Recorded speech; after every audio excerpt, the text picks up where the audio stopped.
least see the little arrow view. Little arrow. Ladies and gentlemen. Ah, you picked up arrow.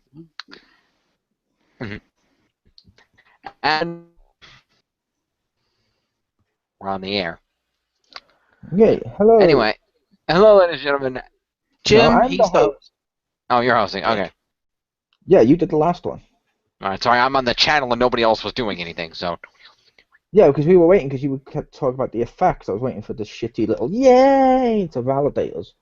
Well, unfortunately, it went live before I could hit it, so I said everyone, screw I'm it. your host, Chris, aka The Mole. Joining us is Anastasia Lacebeam. Hi. And James Phoenix. Hello. And Marcus Shadow. Hello. And we're going to be looking at Video Game Awards for games from 2015. And as you can see here, the first award is the Action Game of the Year. Taking us away first, Anastasia. Alright. So, action moment. Yep. Wait, let me scroll up.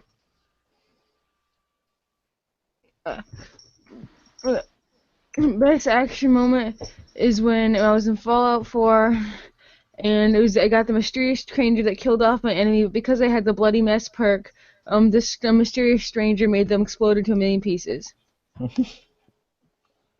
Nice. Yeah. Nice. So, take us away next. Let's go, Jim. Okay. I didn't play a whole lot of games this year, so I will forewarn anybody, just in case you haven't, my action moment. A bit of a spoiler for the end of Arkham Knight. Haven't finished it. You want to not listen if you're at home. I know all of us here either finish it or don't care.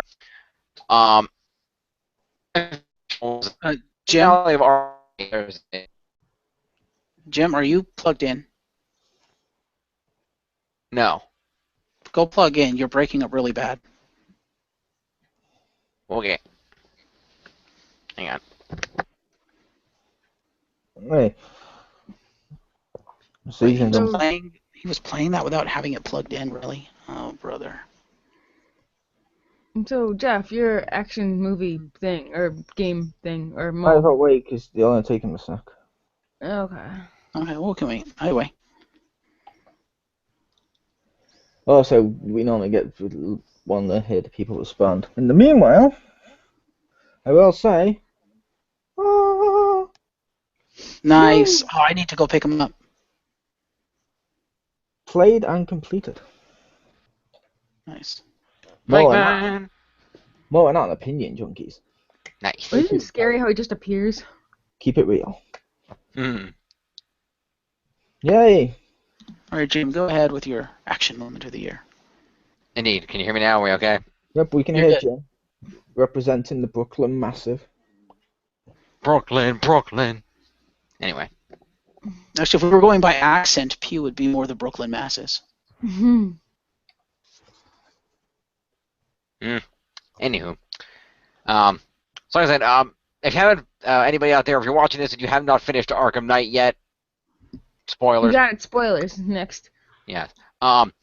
So there's a scene near the end where Batman gets kidnapped and a Scarecrow gets dosed with the fear toxin, and basically the Joker, who has been trapped within Batman's mind, you control the Joker for a brief time near the end as you're walking through some areas and doing some stuff, and there's a moment where it shifts over for Batman being tied to a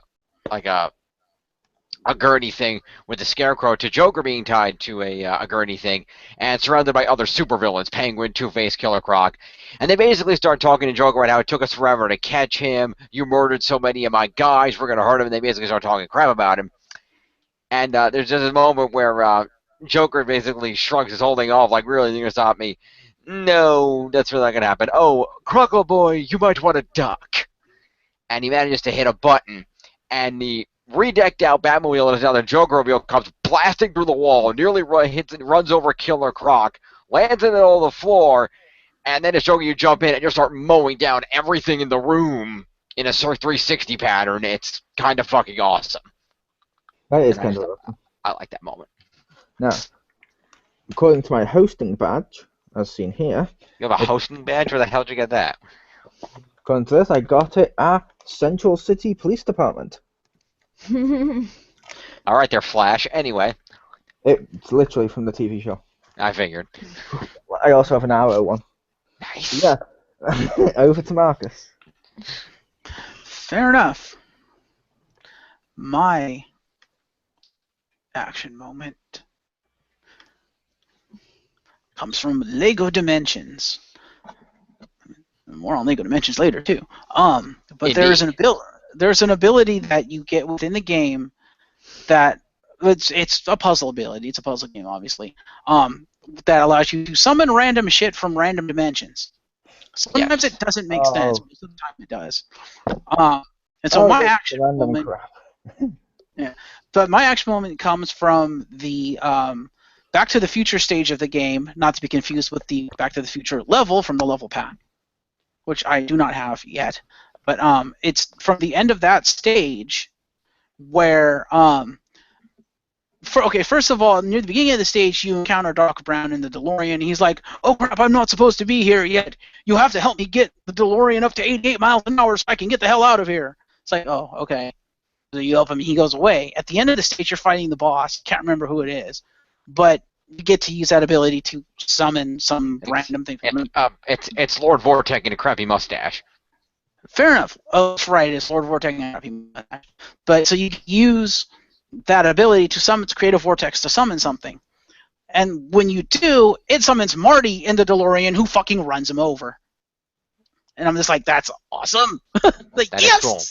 And you get the theme song, too. It plays the do-do-do-do-do-do, and he goes, doom! Just runs him through with the car. I'm like, yes! Because I wasn't expecting Marty. I mean, I kind of expected the DeLorean to show up at some point because Doc Brown does say, "Well, we'll see you again in a little bit." But I didn't expect it to be from the vortex power, because usually it's not. Yeah. Something related to the level. It's usually not something like that overt. Yeah. But this time it wasn't. I was like, yes, suck that, Lord Vortex. Mm-hmm. Well, if you're gonna quote Doc Brown, get it right. It's "We'll see you in the future." That's right. Yeah. And by we, he means Marty, apparently. Yep. Well, then it's not just that, because I do recall at a later level you do one of those and Doc Brown comes flying out in the time train and hits some dude also. That is true as well. Not as cool as Marty in the DeLorean just running him through. So that's my action moment. Indeed.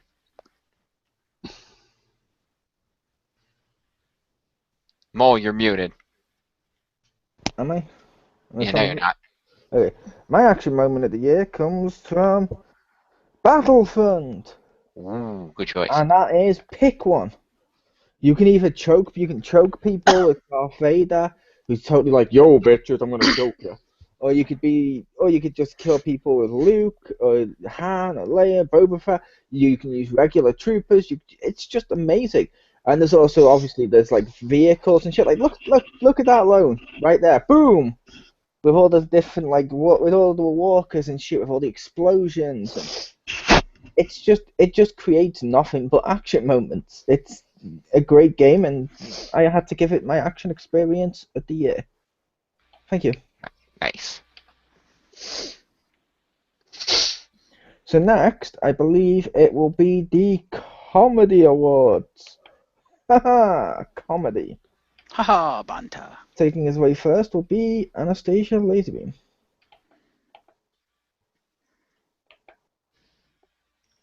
Okay. That's My you. comedy was pretty much anything said by Mr. Torque in Borderlands pre-sequel from the Handsome Jack collection, because he's just so extreme all the time. Like, he's like, "I really hate lasers! I really, really, really don't like them!" Like, that's his whole thing, is he's just yelling all the time, and it's amazing. He's like, "Clearly I have an aggression problem, but I'm dealing with it!" I love And that it's voice just so actor. funny. Yeah, he's just great all the time. It's just really, really fun. He's a great character. Okay, so next we'll keep the same order and go Jim.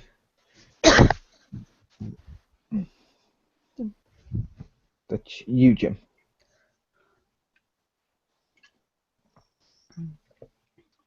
If you're saying anything, you're muted, Jim.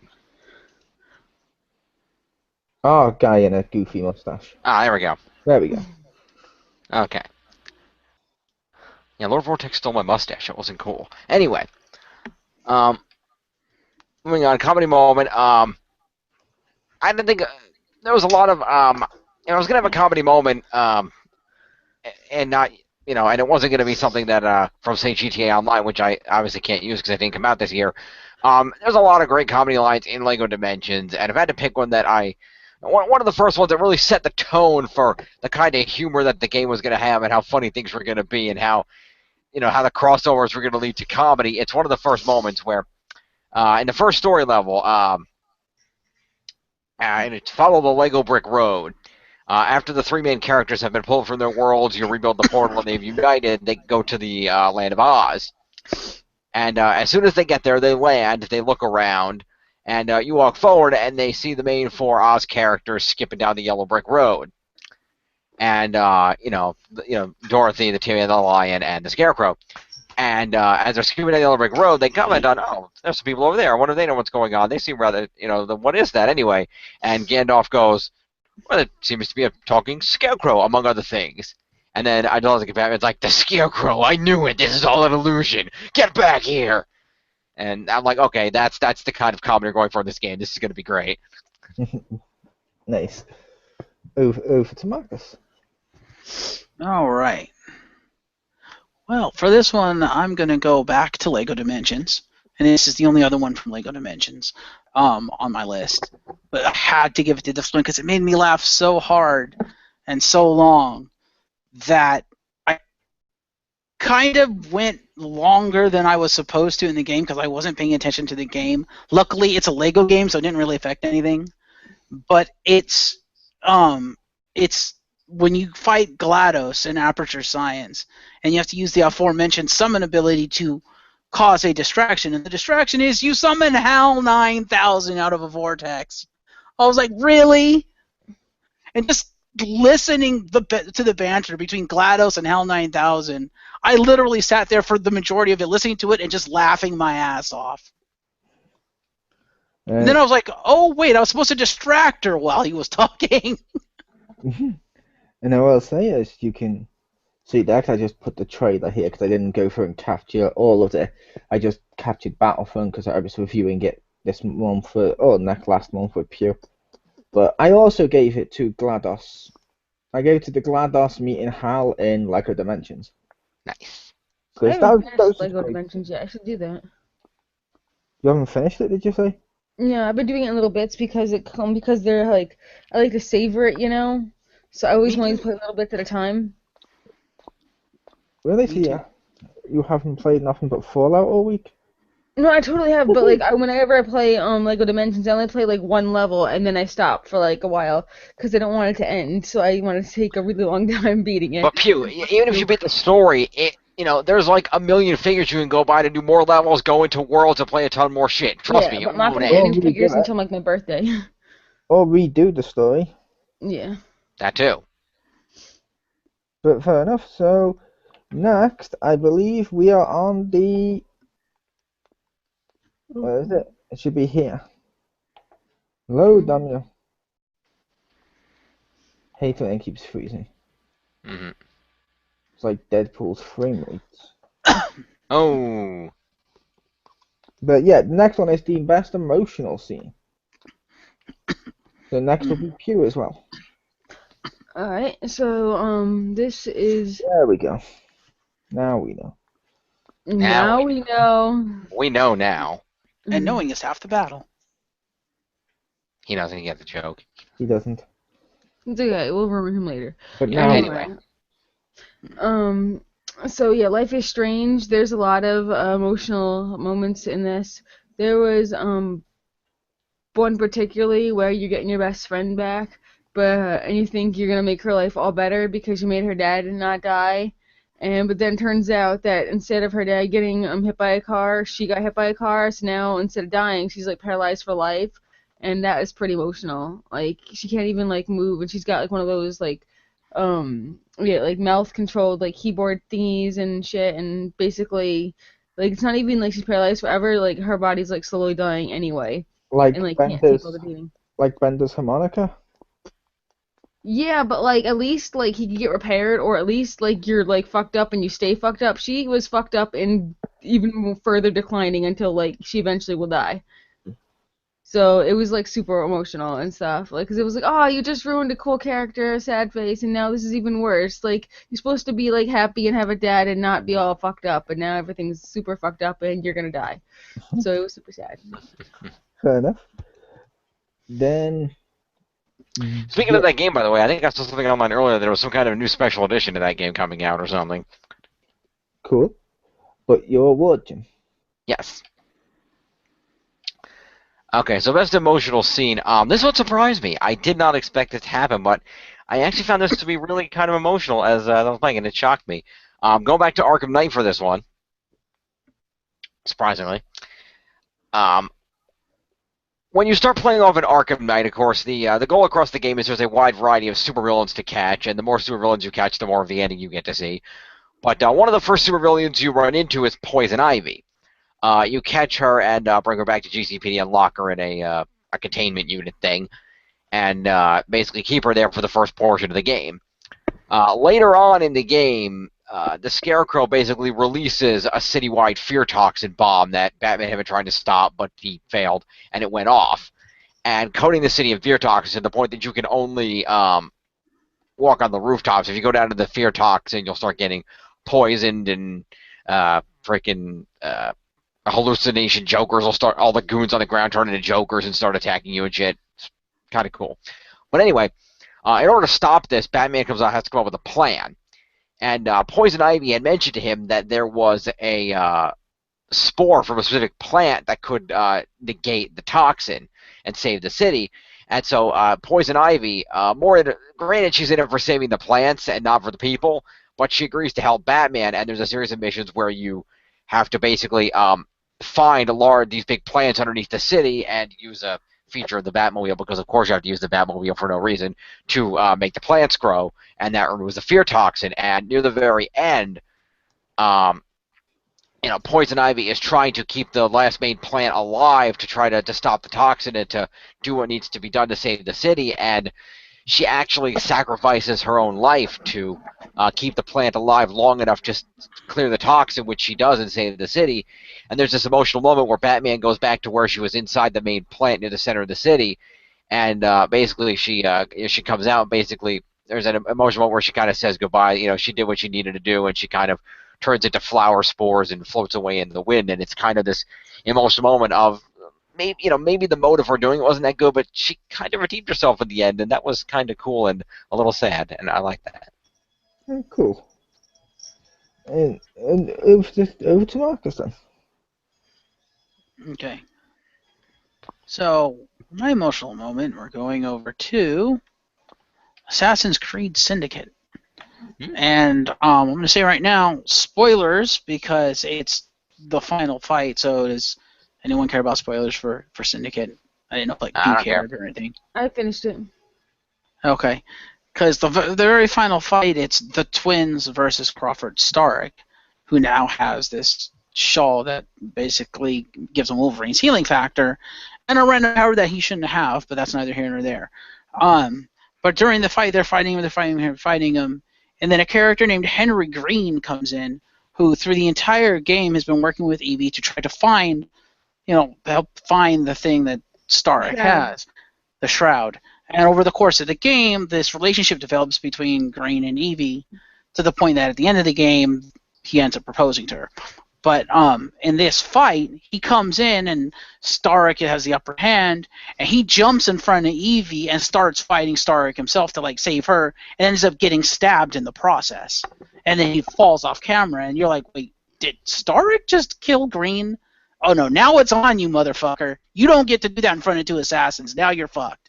And it's kind of emotional because it's almost like he sacrifices himself to save Evie. Obviously, he's alive, because obviously he proposes to her afterwards, as I mentioned. But at that point in time, you don't know if he's alive or dead, because he just gets stabbed and just slumps over, and he's laying on the ground for the rest of the fight. And you don't find out until after the fight when she goes over to him that he's alive. But it's just like, with what had built up the entire game between Evie and him, to have him do that, it's like, that's kind of emotional. Nice. And then for my award, this may be a weird one, but remember what the topic is? Mm-hmm. Gave it to Mortal Kombat X. Okay. Because emotional is anything that basically gives you an emotion. Anger is still an emotion, and they killed Melina. Well, he killed everybody in various ways and found it very entertaining. No one gives a shit if Kung Lao or Liu Kang or like, oh look, you killed the like yellow ninja.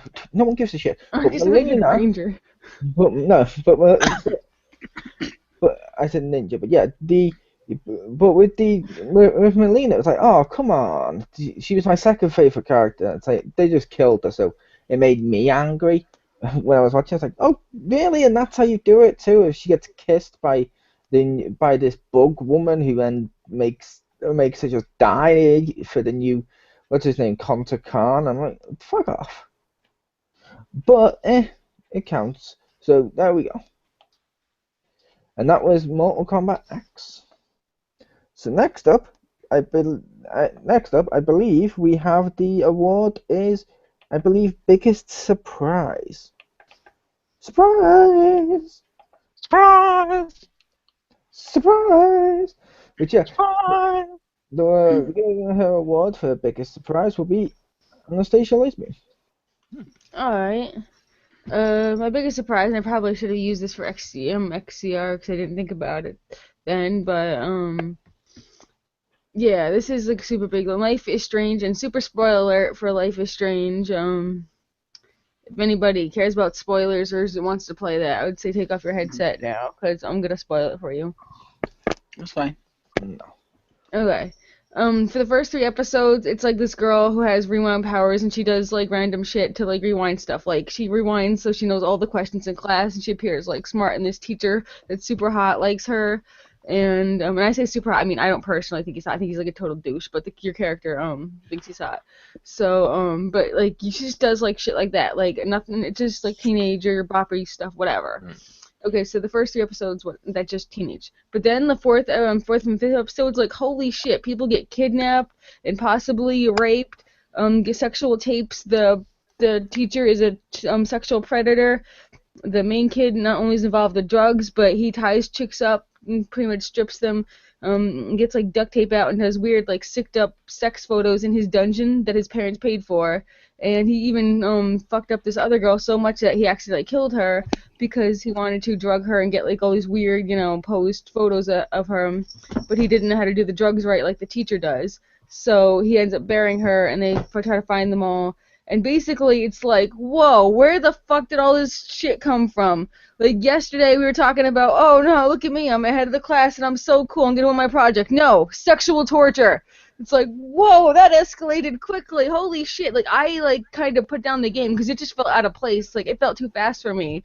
Like, I got the girl was missing and maybe should have been dead, okay, but they go into serious detail about all the sexual torture and the future sexual torture that will go on, plus the murder. And then she literally digs up the body out of the ground because she finds it out. And I'm like, dude, what is all this crazy shit? Like, you just went places that I didn't need to go, or I don't feel like teenagers went to go, because you had a really awesome story, and then you just turned it to X-Files / cops / what the fuck? Like, what happened? Why did we need all this weird, kinky, crazy sexual torture shit that, like, I think is unrelatable by teenagers, because I don't know how many teenagers do sexual torture and kidnap and murder other teenagers. To be fair, I will just interject. X-Files do not deal with this stuff. X-Files is more supernaturally aliens-ish stuff. Well, see, that's the thing. It was supernatural because, like, the thing is, she had to keep rewinding the sexual torture over and over again. I mean, they don't do sexual torture. I mean, it was with the X-Files and then with also like with the supernatural stuff, because you had to experience it over and over again.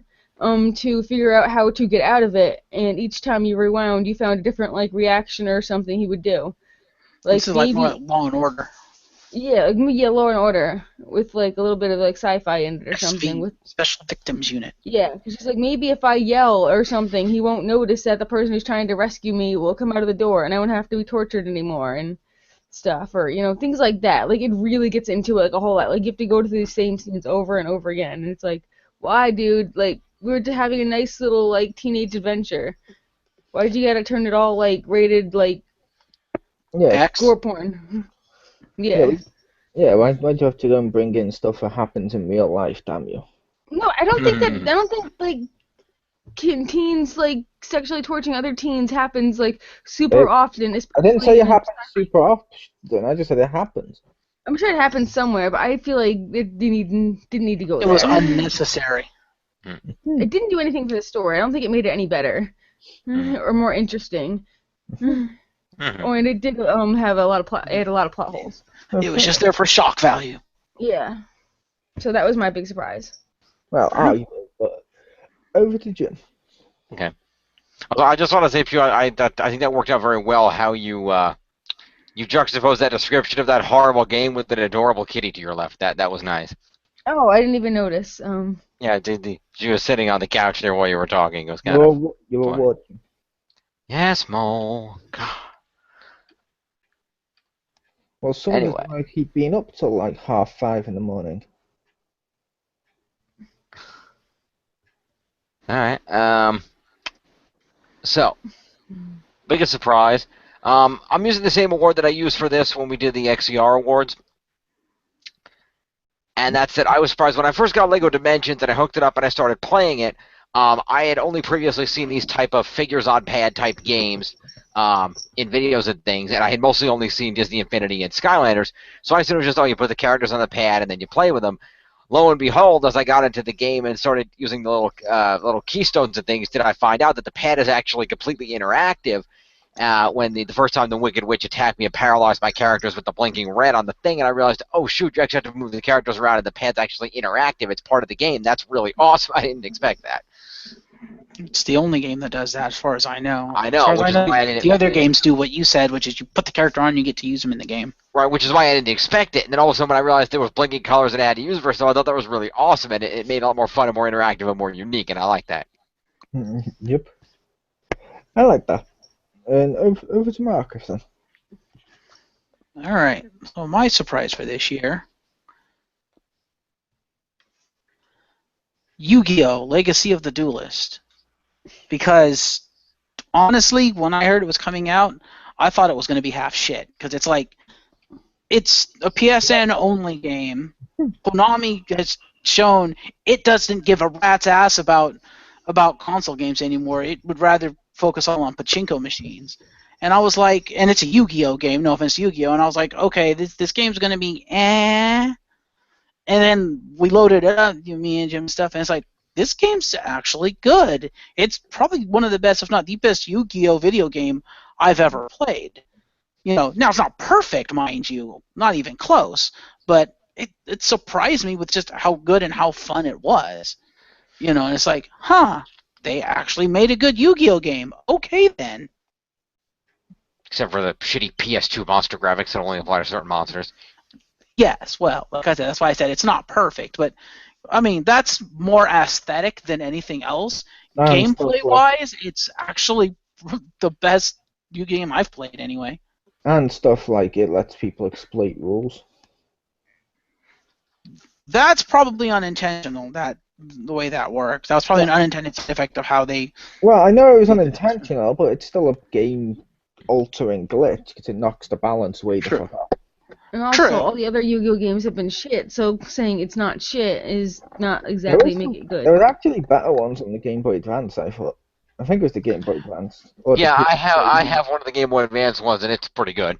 Yeah, they're pretty good, but that's why I said this one surprised me, because, this one was an arcade-only game, and usually the PSN, Xbox Live Arcade-only games are usually a lower budget and not as good as the big release games, unless, they're indie games, obviously.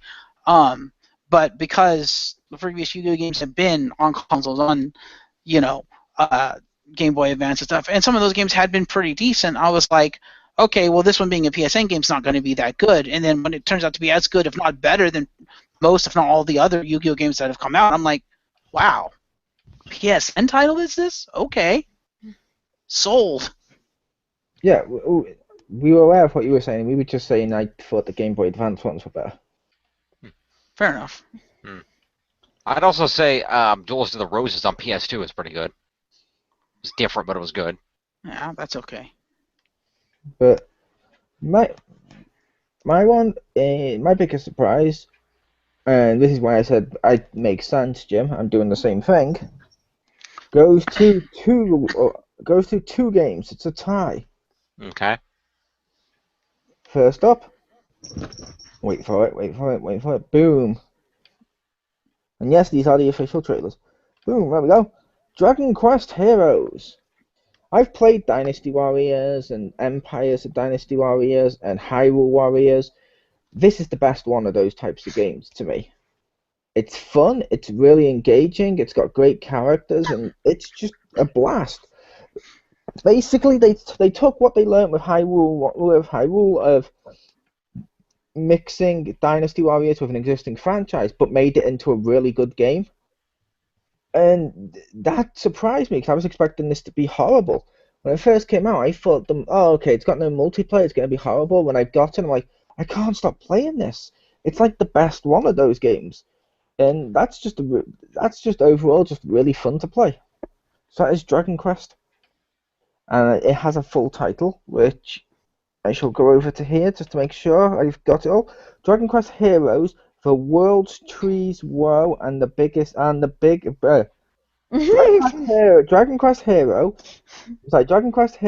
the world's trees woe, and the blight below. There we go. That is a really long ass title. That's a very long ass title. It's more just the length of it and trying to say it fast, and the other one I gave it to, which for similar reasons I expected this to be horrible, but it wasn't. This was, of course, Godzilla. Gojira. Because Godzilla, I love Godzilla games, and as any fan of Godzilla will tell you if they've played this game, it's fucking perfect for Godzilla fans. There's a mode where you get to position figures to take photos, and some of those are stuff like him with his hand out, and then like Jetman with his hand out, so you can do okay, let's take the photo, like the iconic pose, which was awesome. Just gonna leave that there because I'm almost through the trailer. And basically, you can play as Godzilla. You can play as the original Godzilla. You can play as like 80s Godzilla, 90s, 2014 Godzilla, Space Godzilla, Metal Godzilla, Metal Godzilla 2, Super Mecha Godzilla.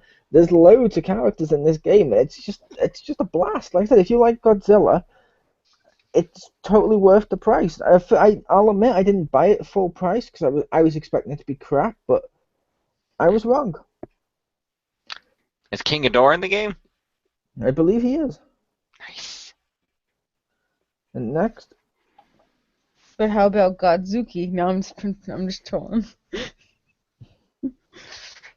right there it is. And Oh, this let me get award my is next called one. That Was Awesome. It may have swapped awards, but it's the That Was There it Awesome is. award. I think that's close enough. But yeah, No, it was on it for a second and then it went off it again. like I said, over to Anastasia for That Was Awesome. Okay, there is a moment in the beginning of Borderlands pre-sequel where Torque goes makes you get a laser weapon, which he does not like, and he puts it next to a cliff, and he wants you to destroy it. So you put it on the cliff, and then he makes a vehicle from space hit the laser weapon, that's on a cliff, and it blows up, and it knocks off the cliff, and the gun and the cliff actually falls off into a giant pit of lava, and then lava erupts, and all this to destroy the laser weapon that he doesn't like, because explosion weapons are so much cooler. So that was the most fucking awesome way of just destroying something. Like, you took some space shit, blew it the fuck up, you blew the cliff off down this once, and then you just surround the whole thing with lava, and it's like, what? I believe you're playing Borderlands, the pre-sequel. That's not lava. That's Portal. Thank you. Shut up! It's not Portal. Don't go in there. That's the way you die. It's a portal to death. Yes! Return of Portal, yes! No, I felt that one time and that was it. Leave me alone. I approve. I hate you. We need to make that a Cards Against Humanity card somehow. That's great. It probably already is. I'd be shocked if it wasn't. I don't think it is. I'll have to get Rick on that.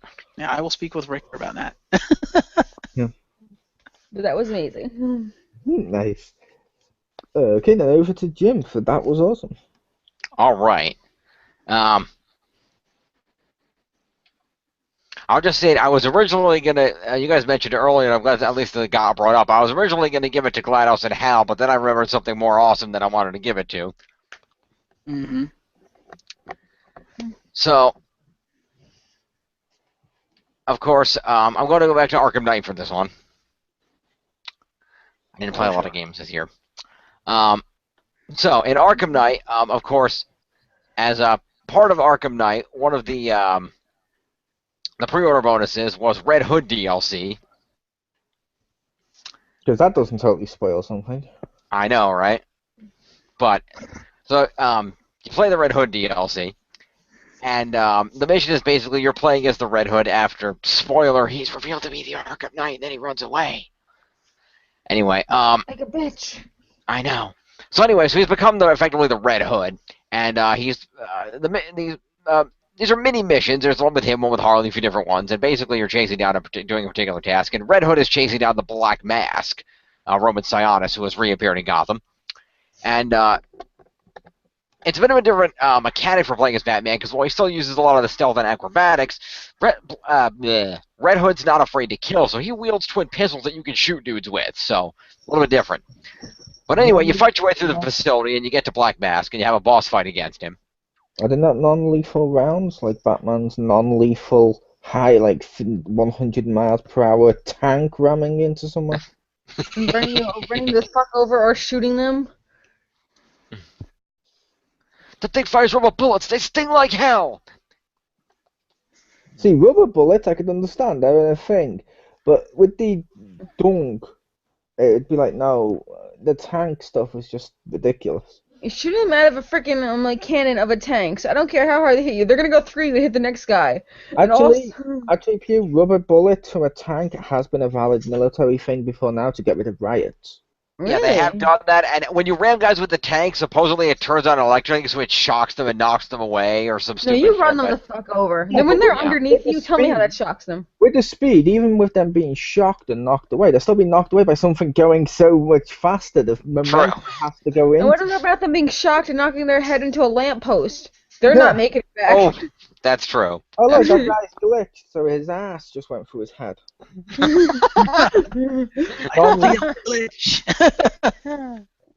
But anyway, so my word is, after you get through the small part of the mission, fighting some dudes off, shooting some dudes, whatnot, you get to the last boss fight where you fight off Black Mask and a bunch of his goons, and Black Mask basically keeps reloading his guns and trying to shoot you while the other guys are attacking you with weapons. And just the ending of this is one of the most awesome things I'd ever seen, and I didn't see it coming. Where you start, you beat up all the goons, and it ends with Red Hood and Black Mask, who has realized he has lost and is now terrified, because Red Hood has demonstrated now that, because there's a moment where it's like, hey, don't you work with Batman, you don't kill people, and he's like, do I look like Batman? As he starts killing dudes, and they realize, oh, this dude's serious. And he gets to the Black Mask, and Black Mask starts like on his knees, like backing away from him, like this, like begging. And he's like, well, no, you don't need to do this. I'll give you money, drugs, guns, weapons, whatever you want, please. I'll take a plane, leave Gotham. I'll never show my face again. Anywhere you want, I'll go anywhere. And Red just goes, how about you go to hell? And then Roundhouse kicks him through a window. Say hi to Joker for me. Ha! That was fucking awesome.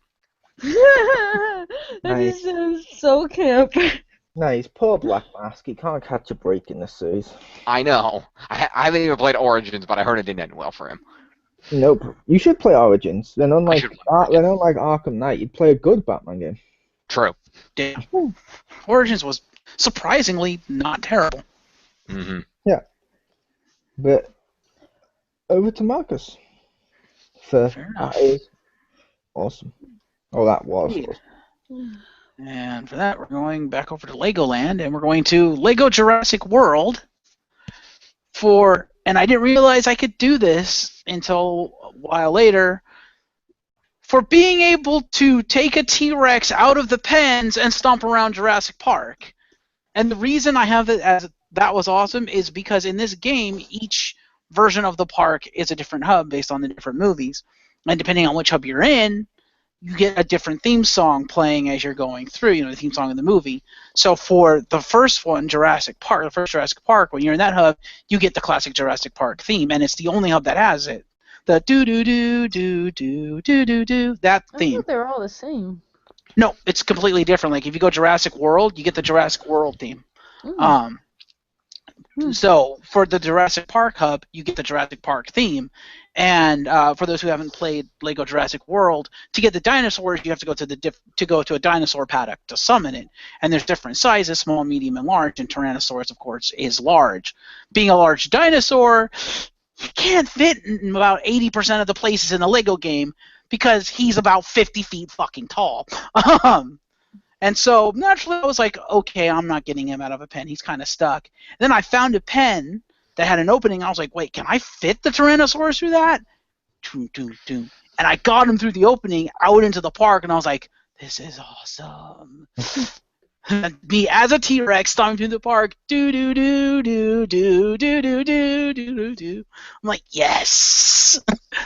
This makes it worth it. This is worth the price.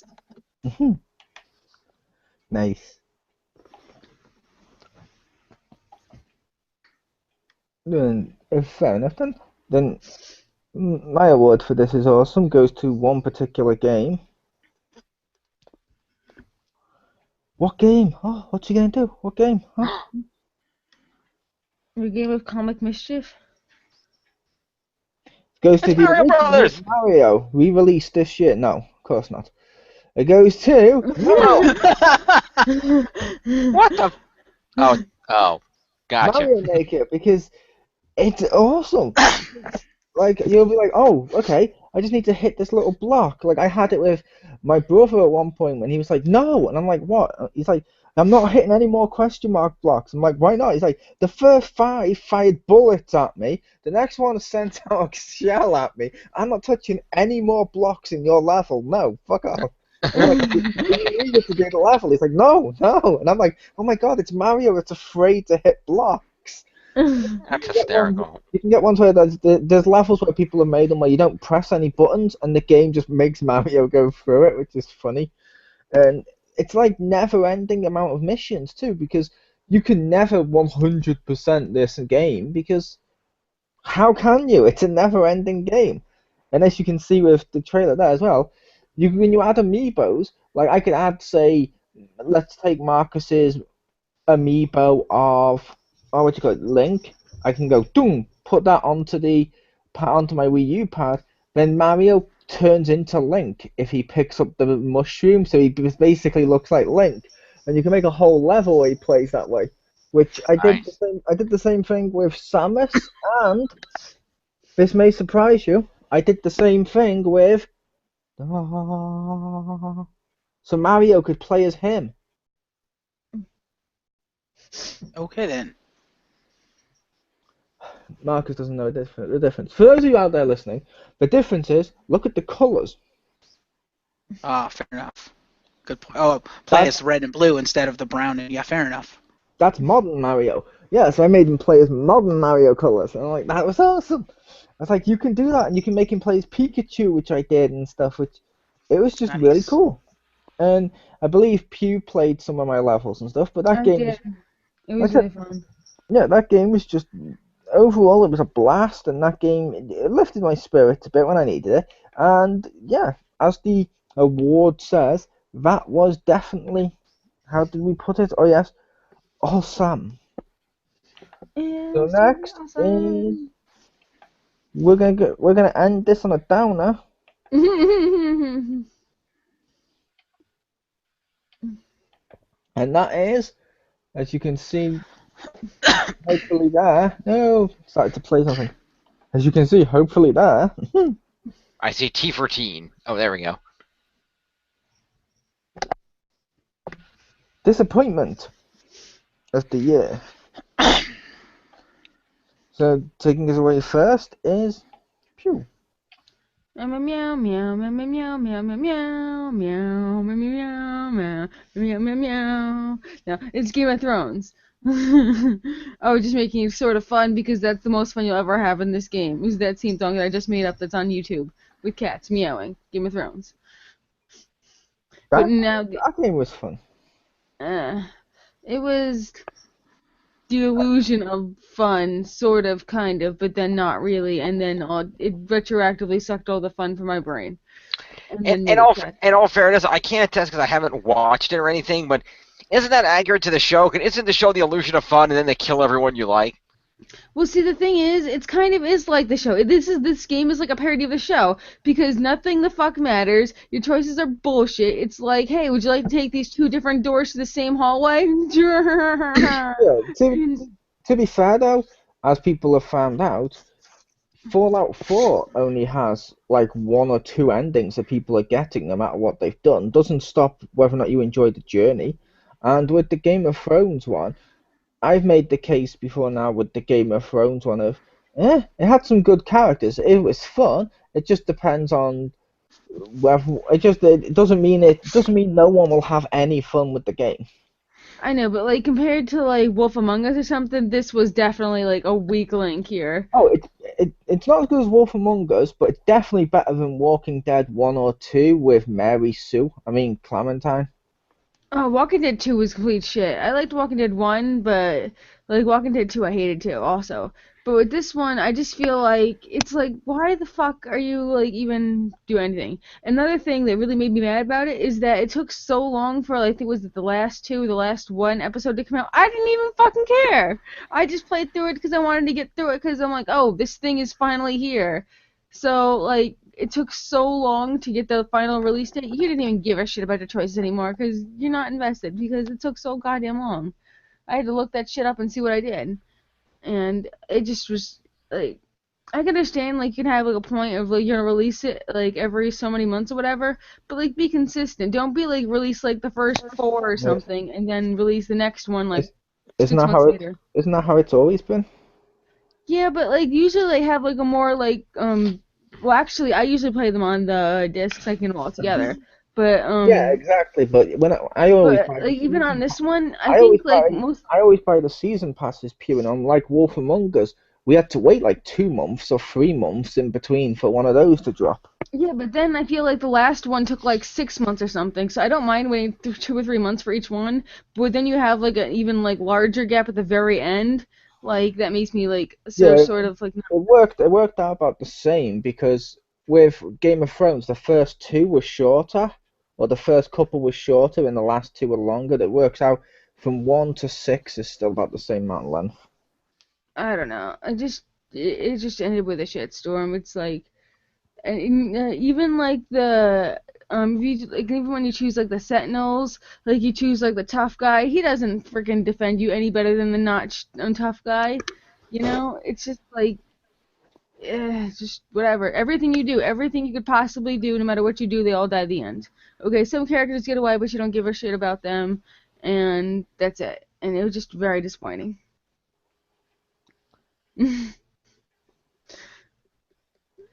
Okay, then over to Jim. Thank you. All right. So I already talked about it twice tonight. I might as well talk. Actually, I talked about it 3 times so far tonight. I'll talk about it once more. So I mentioned earlier in my action moment part of the ending to Arkham Knight. Well, this is the rest of the ending to Arkham Knight, where apparently after getting masked by the Scarecrow, Batman decides the answer is no, I'm going to kill myself in a mansion explosion for no reason and destroy my cave and everything that is Batman, because fuck it. And then even more ambiguous of, oh wait, there's some kind of fear toxin looking shadow bat thing that's attacking criminals. Is Batman alive? Did he weaponize fear toxin against all logic? What happened here? This ending is stupid. It makes no sense. Fair enough. Wait, I can agree with that. Then over to Marcus. All right. So for my biggest disappointment, Elder Scrolls Online, Tamriel Unlimited. I really wanted to like this game, and it's not a terrible game, but it's not good. Now, it's not disappointing to me for a lot of the reasons. It's disappointing to, like, say, Elder Scrolls fans, because people are saying, well, it's not Elder Scrolls. Well, no, it's not. It's an MMO. But that doesn't bother me because I'm not a huge Elder Scrolls fan. I don't really own any of the Elder Scrolls games. So therefore, it feels perfectly fine to me because, well, I play MMOs. No, what's disappointing to me is the fact that they have a unique, interesting crafting system, and then they completely screw it the hell up by giving you 200, literally 200 fucking materials. I'm like, really?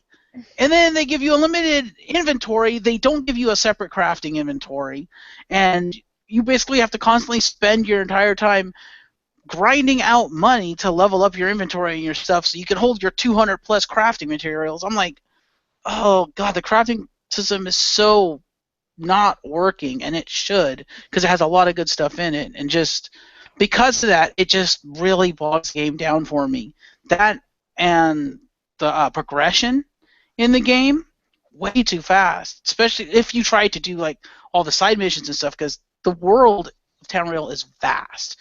This game's world is very vast. You have a lot of shit you can do, but that works against it because they don't have the progression system to the point where it can take into account all the missions and not have you out-level half your missions by the time you're done with all the side missions. It's like, you could have done the progression better, because now I feel godlike going into most of these missions.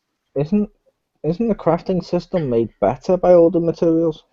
No, there's too many materials. I'm sat here playing the game. I'm like, you could have streamlined this crafting system by saying, okay, this material can be used in this, and this, Yeah. instead of breaking it down that far. Yeah, there is. There's loads, but the reason I said isn't it easier is, and I think Pew can attest to this, you can build one thing out of many different types.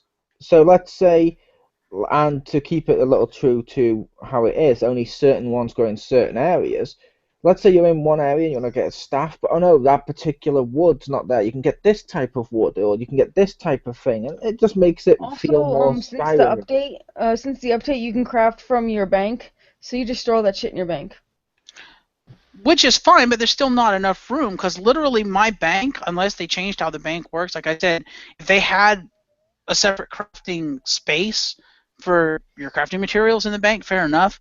But in my bank, when I stopped playing it, about 80 to 90% of my bank was crafting materials. Oh, mine Only was 10 to too, 20%. but I'm just saying I never run out of and it space for all shouldn't of be them. that way. You should not, especially with how many different crafting professions there are, it should not be that your entire inventory has to be devoted to crafting. To me, that's way too many materials. Not the whole inventory, but definitely the bank. I was that way with most MMOs that have started with crafting systems like World of Warcraft and stuff. Most of my storage area is just the crafting materials. Well, a lot of my inventory is too, because of with the way the weapons and armor crafting works. It's because it's so slow, because you can only do one thing every 12 hours. A lot of my inventory is full of gear and weapons I'll never use. I have it strictly for crafting to get skills off it or stuff like that. And it just doesn't work. There actually is a thing where you can increase the amount of things you can research per There day, is, yeah. and then you can. And what I've actually did was I've gotten them all to the level whatever I wanted, and then I retrospected it and I took away those skills and assigned them to actual attacks because I no longer needed them because I crafted everything. Yeah. So that's what I would which recommend you can do anyone else do. That makes perfect sense. But which you can do too. But still, it was just it just for me, and it's the reason I stopped playing the games, because I got sick and tired of trying to grind out money to increase my inventory to make sure I had enough inventory space to actually go do some of the missions. And don't even get me started on how you earn money because the theft system's fucking broken. You don't have to earn money just by thieving. It's the best way to earn money. The problem No, is and the problem is the stuff that you can steal that would net you the most money, you can't fucking steal. Which I'm like, well, fuck you. Like there's certain items you can only get from certain like drawers and stuff. And when I saw where those drawers were, I was like, there's no fucking way you can actually steal that. To be fair, like I said, you don't have to steal to make the money, though. I think the best do is they have like daily and weekly quests, and they have actually I think the best way to make money is they have crafting orders because they're like, hey, help the army out by crafting this shit and like swords and bows and shit for the army whatever, Yeah, help them out, and that's like because I simple remember, as. I remember one character that Crispy made. He went through and just kept stealing everything. The other one, he decided not to steal, and by a certain level, he was basically on the same amount of money, almost. Fair enough. Fair enough. But yeah, the money one is more minor compared to everything else. You know, For me. which is fair enough. But my one, I was gonna give it to the same as I did on XCR, which was Walking Simulator 4. Sorry, I mean Fallout 4 or Arkham Tank. I mean Night.